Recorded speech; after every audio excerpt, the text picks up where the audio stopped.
Os resultados da Rio+20, um ano depois da conferência. O impacto social e ambiental da construção da usina hidrelétrica de Belo Monte, as soluções para a distribuição e a produção de energia de fontes alternativas por pequenos produtores e uma inédita invasão do plenário da Câmara dos Deputados por lideranças indígenas em protesto contra uma tentativa de mudar as regras de demarcação das terras indígenas. Temas que marcaram o debate sobre meio ambiente e desenvolvimento sustentável nesse primeiro semestre. Assuntos que você vai rever nessa edição do EcoSenado.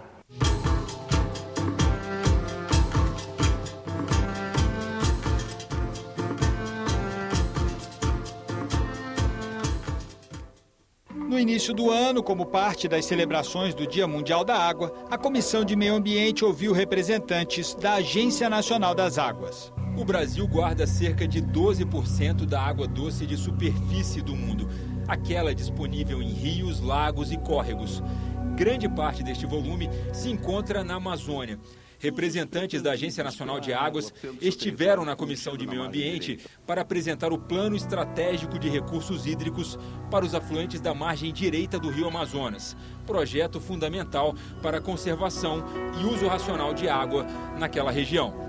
A condução do próprio estudo sempre mostra surpresas no conhecimento da Amazônia. A qualidade da água foi muito prejudicada no passado por uma atividade muito forte dos garimpos. Isso aqui é o rio Tapajós, um pouco ajusante da chegada do rio Crepori.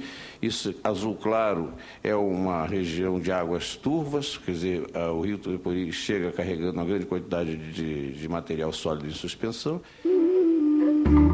Nós estamos discutindo a questão de mudança climática, um plano estratégico de recursos hídricos para os afluentes do Amazonas.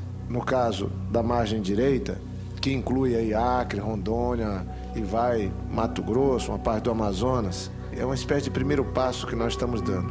É um trabalho bastante amplo sobre a água da Amazônia, mas o porquê da água da Amazônia, né? Nós estamos tentando construir como um patrimônio científico para o Brasil, é uma tentativa de, adotadas as escalas de grandes bacias hidrográficas brasileiras, tentar rodar esses modelos, o famoso downscaling, de tal maneira de apontar algumas previsões a respeito desses impactos globais em bacias de grande extensão.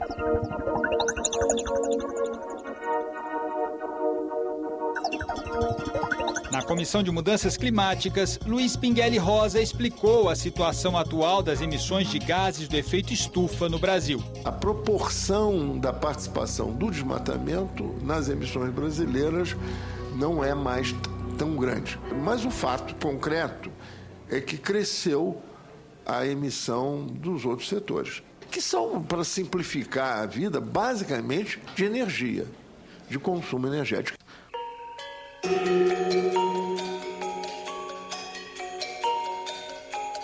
Os parlamentares discutiram um projeto que visa compensar pequenos produtores rurais pela produção de energia elétrica baseada em fontes alternativas. Praticamente toda a energia elétrica gerada no Brasil é distribuída pelo Sistema Elétrico Integrado Nacional, o SIN.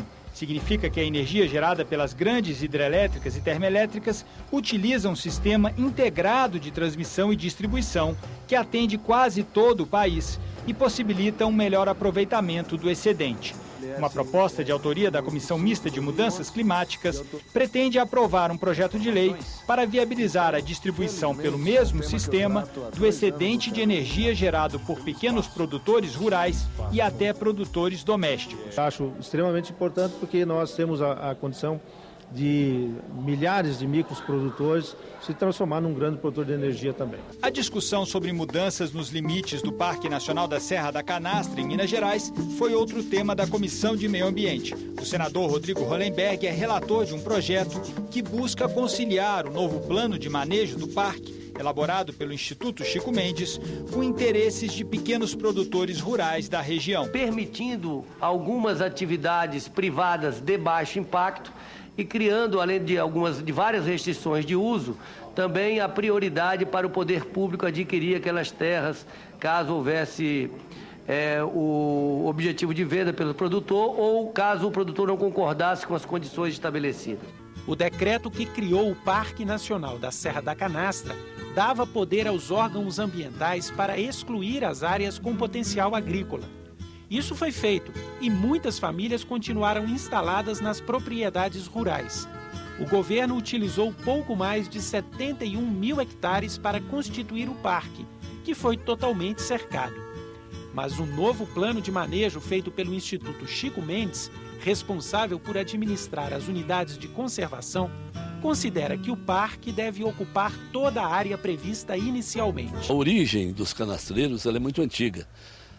Segundo levantamentos que nós conseguimos, nós estamos radicalizados aqui na Serra da Canastra por volta do início do século XVIII. Em mais uma visita ao canteiro de obras da usina de Belo Monte, no Pará, os senadores cobraram mais rapidez na execução das condicionantes da obra. Altamira é a cidade que mais sofre o impacto da construção de Belo Monte. Segundo a prefeitura, 1/3 dos 150 mil moradores vieram para o município depois do anúncio das obras.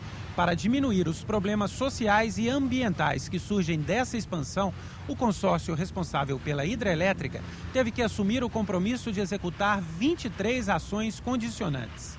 Uma das exigências é fazer toda a infraestrutura de saneamento básico da cidade. Atualmente não há redes de esgoto e apenas 14% da população tem acesso à água tratada. A Norte Energia também deve construir um aterro sanitário com capacidade de processar as 150 toneladas de lixo produzidas por dia em Altamira. Enquanto a obra não fica pronta, foi feita esta central de triagem, uma solução provisória. Tudo bem que a obra está andando a todo vapor, as coisas estão acontecendo, mas às vezes está mostrando o aterro, eu queria ter ido olhar o Hospital Novo. E passou-se mais de um ano, já estamos aí praticamente com 2 anos de obra aqui, e o hospital ainda não foi construído. Vamos acompanhar para e passo para que essas obras efetivamente sejam executadas, porque delas dependem as condições de dignidade para a população da região. A gente não pode repetir os erros do passado nas hidrelétricas na Amazônia. Ou seja, nós temos que construir projetos hidrelétricos que vão ajudar o Pará, vão ajudar o Brasil, mas acima de tudo, nós precisamos aproveitar essa oportunidade para que Altamira e os outros municípios impactados cresça, se desenvolva, tenha qualidade de vida e perspectivas melhores no futuro.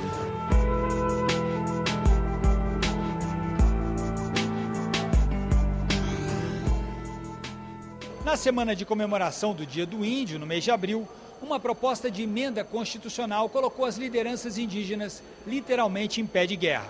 Mais de 300 índios estiveram na Câmara dos Deputados para impedir a tramitação de uma proposta que transfere a demarcação de terras indígenas do Executivo para o Congresso. Agora mesmo está invadindo a suspensa sessão.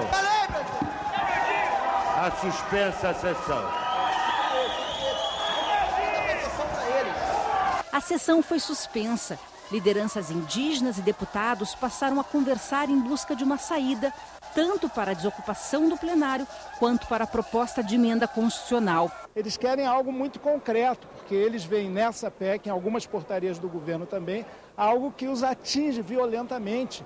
E isso é verdade, a gente concorda com isso. Os índios estão insuflados por lideranças externas, pela própria FUNAI, que está querendo fazer uma revolução armada no Brasil. Nós estamos vendo produtores serem expulsos das suas terras, nós estamos vendo os títulos de mais de 100 anos não serem respeitados, nós estamos vendo os índios assassinarem produtores rurais, policiais. Então, o que nós não podemos é aceitar isso. No final de maio, a Comissão Mista de Mudanças Climáticas fez uma audiência pública para discutir a prevenção e o enfrentamento de desastres naturais. O Brasil conta desde o ano passado com uma lei que regulamenta as ações da Defesa Civil. Em vigor há cerca de um ano, o Estatuto da Proteção e Defesa Civil estabelece parâmetros para que municípios, estados e a União atuem juntos na prevenção de desastres e no atendimento de comunidades atingidas por fenômenos climáticos.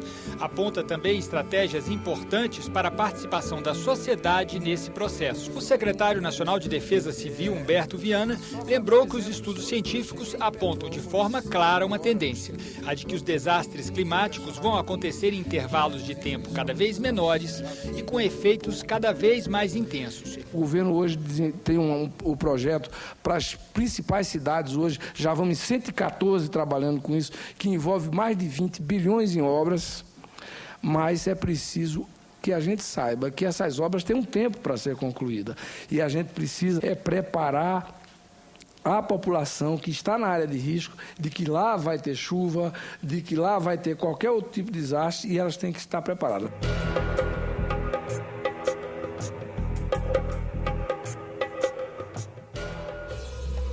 Economias de baixo carbono priorizam tecnologias que reduzem as emissões de gases do efeito estufa, os gases responsáveis pelo aquecimento global. Desenvolvido pelo governo brasileiro e pelo Programa das Nações Unidas para o Meio Ambiente, o projeto Opções de Mitigação de Gases do Efeito Estufa em Setores-Chave do Brasil estabelece o caminho a ser seguido pelo país para se transformar em uma economia com baixa emissão de carbono. Segundo os pesquisadores presentes na audiência pública, pela primeira vez um estudo dessa natureza está sendo feito sem tratar dos setores da economia de forma isolada. Estudos desse tipo normalmente olham setores individuais da economia, olhando o que seria o ótimo ou menos custoso para um setor reduzir suas emissões.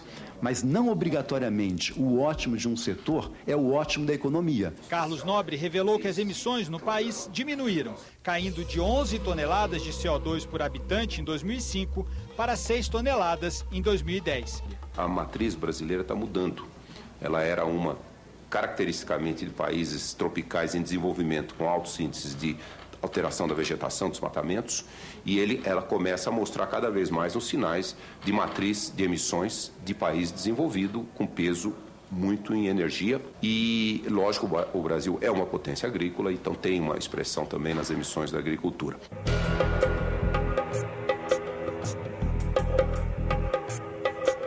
Um ano depois da Rio+20 é hora de fazer um balanço. As comissões de Relações Exteriores e Meio Ambiente estão realizando uma série de debates em 2013 para discutir os legados, os impactos e a implementação das políticas e metas definidas pela maior conferência sobre sustentabilidade já realizada em nível internacional. 45 mil pessoas de 188 países discutiram ações para promover o desenvolvimento sustentável. Ao fim do evento, mais de 100 chefes de Estado assinaram o documento O Futuro que Queremos, elogiado por diplomatas e criticado por ambientalistas. Quase um ano após o evento, é hora de fazermos uma reflexão. Uma primeira cuidadosa reflexão sobre as ações já adotadas para o cumprimento dos compromissos firmados pelos 188 países que assinaram o documento final da Rio+20, O Futuro que Queremos. 65 mil espécies estão na lista vermelha de seres vivos em extinção da União Internacional pela Conservação da Natureza. 1 em cada 5 pessoas ainda vive em pobreza extrema. O principal objetivo pós-Rio+20, segundo os participantes, é envolver as áreas econômica e social no compromisso com o desenvolvimento sustentável. Você não tem como combater a pobreza sem olhar para a dimensão da proteção ambiental e para a questão da inclusão social. Não existe sustentabilidade se não tivermos desenvolvimento econômico, inclusão social e proteção ambiental ao mesmo tempo. A diversidade de interesses entre países pobres e ricos, muitos deles em crise, continua sendo um desafio. Mas, segundo os participantes, na promoção do desenvolvimento sustentável, todos têm obrigações. É uma agenda absolutamente complexa e que o Brasil tem um protagonismo não só do ponto de vista ambiental, mas um protagonismo político. E vamos certamente agregar muito valor nesse debate global.